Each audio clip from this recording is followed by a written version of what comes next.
Mga kapuso, magiging maalinsangan pa rin ang panahon ngayong araw sa malaking bahagi ng bansa. Ayon sa Pag-asa, dahil sa umiiral na ridge of high pressure, maaliwalas ang panahon at walang masyadong kaulapan sa Luzon.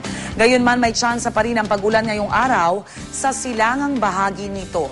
Maging sa malaking bahagi ng Visayas at Mindanao, base po sa datos ng Weather Central. Sa Metro Manila, mararamdaman ang matinding init kahit may tsansa ng pag-ulan sa hapon. Inaasahan kasi nga abot sa 34 degrees Celsius ang temperatura mamayang alas 2 ng hapon. Katumbas po niyan ang damang init na 39 degrees Celsius na parang mataas na lagnat sa pakiramdam. Ngayong weekend, inaasahang tataas pa ang temperatura na posibleng pumalo na sa 35 degrees Celsius na may katumbas pang mas mataas na damang init.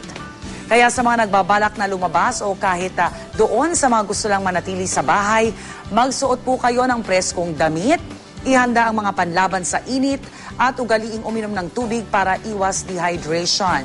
Ang ibang bahagi naman ng Luzon, posibleng makaranas ng ulan sa weekend, partikular na ang Legazpi, Basco at Tuguegarao. Makararanas din po ng mahihinang ulan ang malaking bahagi ng Visayas. Habang may mga kalat-kalat din pag-ulan sa Mindanao bukas at sa linggo. Para sa iba pang detalye, bisitahin ang GMA Weather webpage at Facebook page. Ito ang GMA Weather. I am ready. Serbisyong totoo ng GMA News.